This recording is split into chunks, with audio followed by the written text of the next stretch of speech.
Hello everyone, welcome to Vyas IAS. So this is your day 83 of Mission UPSC 2027.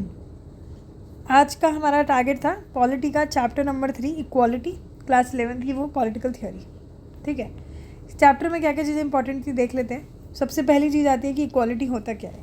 देखो, equality means that all the individuals are given equal respect and consideration regardless of their background और identity. जिसका क्या मतलब है कि equality का कि सारे इंडिविजुअल्स को हर तरीके से इक्वल रिस्पेक्ट मिले, इक्वल कंसिड्रेशन हो सोसाइटी के अंदर, रिगार्डलेस ऑफ कि वो क्या बैकग्राउंड से बिलोंग करते हैं, क्या आइडेंटिटी उनकी है, कितने रिच है, कितने पुअर है, क्या रिलीजन है. इट शुडंट बी मैटर, बल्कि सबको इक्वालिटी बराबर मिलनी चाहिए. It emphasise the idea that all the human being possess equal worth and should be treated fairly by society and the state. इसका मतलब ये है कि इक्वालिटी इस चीज़ पे एम्फसाइज करता है कि जितने भी ह्यूमन बींग्स हमारी सोसाइटी में हैं, सबको इक्वल वर्थ मानना, सबको बराबर मानना चाहिए और फेयरली ट्रीट करना चाहिए by the society as well as the government. ठीक है, सो इक्वालिटी एक बेसिकली मॉरल और पॉलिटिकल आइडियल है जो कहीं ना कहीं ये कोशिश करता है कि हमारे जो अनजस्ट इनइक्वालिटीज़ को कम करा जाए वाइल रिस्पेक्टिंग इंडिविजुअल डाइवर्सिटी को रिस्पेक्ट करते हुए. So equality is a moral and political ideal that aims to reduce unjust inequalities while respecting individual diversity.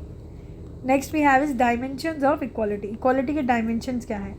Political, social, economic, legal, चारों तरीके से देखेंगे. पांचवा भी देखेंगे हम लोग equality of opportunity. तो पहला डायमेंशन देखते हैं पॉलिटिकल इक्वालिटी, जिसमें हम बात करते हैं 1 person 1 vote 1 वैल्यू की. एक पर्सन है तो उसका एक वोट और उसकी एक ही वैल्यू हो. इक्वल राइट्स दिए जाए टू पार्टिसिपेट इन गवर्नेंस और elections. Social equality social side से कि भाई इक्वल ट्रीटमेंट मिले, सोशल इंटरेक्शन रिगार्डलेस ऑफ कि उसकी क्या कास्ट है, क्या जेंडर है, क्या रिलीजन है. No discrimination in access to public spaces और अपॉर्चुनिटीज़. ठीक है, कोई भी डिस्क्रिमिनेशन ना हो पब्लिक स्पेसेस को लेके, कोई भी अपॉर्चुनिटीज़ को लेके पब्लिक में for the social class. Next is economic equality. Economic equality की अगर हम बात करें, जिसमें इकोनॉमिकली हम बात करें अपॉर्चुनिटी देना एम्प्लॉयमेंट को लेके भी और रिसोर्सेज को लेके भी. It does not mean equal wealth but reducing gaps through welfare and taxation. इसका ये मतलब नहीं है कि सबके पास बराबर वेल्थ हो, बल्कि इसका ये मतलब है कि गैप्स जो इनकम इनइक्वालिटी है लोगों के बीच में वो कम किया जाए थ्रू वेलफेयर एंड टैक्सेशन. की रिच लोगों में टैक्स लगा दो और पुअर लोगों को वेलफेयर दे दो. इस तरीके से इकोनॉमिक में इनइक्वालिटी को कम किया जाए. लीगल इक्वालिटी में क्या है? Legally equal protection of law को इक्वली प्रोटेक्ट करना, इक्वल एक्सेस देना जस्टिस को लेके. ठीक है, then comes equality of opportunity को लेके. इसका मतलब ये हो गया कि हर किसी के पास फेयर चांस होना चाहिए कि वो सक्सीड कर पाए and to recognize that existing inequalities like poverty और discrimination must be address first. कि भाई पहले जो इनइक्वालिटीज़ है जैसे कि पॉवर्टी, डिस्क्रिमिनेशन, ये चीज़ें पहले हैंडल होनी चाहिए. That is what is dimensions of equality. ठीक है, क्यों ज़रूरी इक्वालिटी? डिग्निटी के लिए, to respect the individual worth. Fairness हो, सोसाइटी के अंदर डोमिनेशन ना हो, कोई डोमिनेट ना करे, सबके लिए बराबरी हो, एक्सप्लॉयटेशन ना हो. डेमोक्रेसी को और स्ट्रॉन्ग करने के लिए to equal political rights encourage participation. कि भाई अगर पॉलिटिकल राइट्स बराबर होंगी, इक्वल होगी, तो कहीं ना कहीं पार्टिसिपेशन बढ़ेगा. बिल्ड सोशल कोहेजन बिल्ड मतलब कि रिसेंटमेंट, जो भी लड़ाइयाँ, कॉन्फ्लिक्ट है, डिवीजन से उसको क्या करना, कम कर देना. तो इस तरीके से सोशल कोहेजन को बिल्ड करना सोसाइटी में, इसलिए ज़रूरी है इक्वालिटी हो. बट वहीं अगर मैं बात करूँ चैलेंजेस की, तो इक्वालिटी के चैलेंजेस क्या है? Caste based discrimination. कि भाई कास्ट बेस्ड डिस्क्रिमिनेशन हो. क्या है चैलेंजेस आज भी? कि कास्ट बेस्ड डिस्क्रिमिनेशन देखने को मिलता है हर जगह. जेंडर इनइक्वालिटी देखने को मिलती है, वेजेस में लेके कि मेल की ज़्यादा है वेजेस, फीमेल की कम है ना, चाहे वर्कलोड सेम क्यों ना हो. एजुकेशन को लेके जेंडर इनइक्वालिटी है. सेफ्टी को लेके. Then regional disparities and development को लेके बहुत ज़्यादा हर रीजन्स में अलग अलग तरीके की डेवलपमेंट है. क्वालिटी एजुकेशन हर जगह बराबर नहीं है. हेल्थ केयर बराबर नहीं है. कहीं ना कहीं सोसाइटी के अंदर सोशल प्रेजुडिस है, स्टीरियोटाइप है. तो ये सारी चीज़ें हैं. So formal equality laws is not enough without substantive equality, real access and outcome. की मतलब फॉर्मल इक्वालिटी जो लॉ है, लॉ देना इज़ इनफ नहीं है. लॉ के साथ साथ ज़रूरी है कि उस रियल में उसका आउटकम दिखे, रियल में उसकी लॉ का एप्लीकेबिलिटी हो. ठीक है, टाइप्स ऑफ इक्वालिटी में बस 5 तरीके की इक्वालिटी आती है. Natural equality, political, economic, legal और सोशल. नेचुरल इक्वालिटी का मतलब ये हो गया कि सारे ह्यूमन बींग्स इक्वली बॉर्न हुए हैं इन मॉरल बर्थ. पॉलिटिकल इक्वालिटी की सबको वोट का राइट बराबर दो, कंटेस्ट करो, एक्सप्रेस करो views. Economic equality addressing income and wealth disparity. Income और वेल्थ डिस्पैरिटीज़ जो है उसको भी एड्रेस करी जाए। लीगल इक्वालिटी की equal treatment before law, law से पहले सबको बराबरी ट्रीटमेंट हो। और सोशल इक्वालिटी की that no discrimination in social practice, social practice में किसी के साथ भी डिस्क्रिमिनेशन ना हो।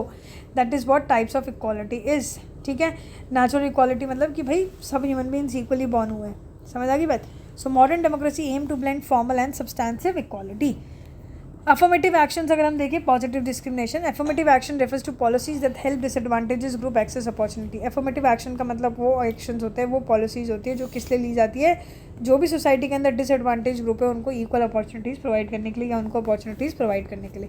जस्टिफिकेशन यही है कि levelling the playing field for historically marginalise group. जो भी पिछले हमने हिस्ट्री में देखा है, जो भी पिछले हिस्टोरिक रीज़न की वजह से आज भी मार्जिनलाइज ग्रुप के अंदर आते हैं, चाहे वो आदिवासीज़ वगैरह हो, उनके साथ लेवल प्लेइंग फील्ड, उनको ऐसा कि बराबर रखा जाए, इक्वल अपॉर्चुनिटीज़ मिली जाए, इक्वल अपॉर्चुनिटीज़ दी जाए by compensating for structure inequality. Structural inequality को एडजस्ट करने के लिए भी ज़रूरी है कि इक्वल अपॉर्चुनिटी हो।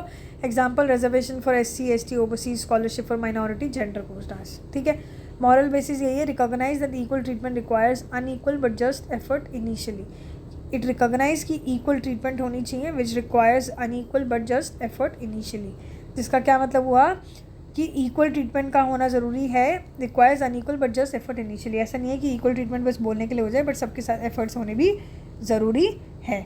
ठीक है, की थिंकर्स एंड कॉन्सेप्ट यहाँ पे हमने जो पढ़े वो इंपॉर्टेंट है। कार्ल मार्क्स जो कैपिटलिज्म और कहीं ना कहीं जो बताता है कि इनइक्वालिटी है प्राइवेट प्रॉपर्टी और कैपिटलिज्म को लेके। जॉन रॉल्स, जिसमें थियोरी है वेल ऑफ इग्नोरेंस। हालांकि मैं अभी प्रोलीप सीरीज़ में कवर करूँगी, जिसमें आपका प्रोलीप डे 27 है, तो वो वाली वीडियो आप देख लीजिएगा वेल ऑफ इग्नोरेंस के लिए। And the principle of fairness, support equality of opportunity and redistribution.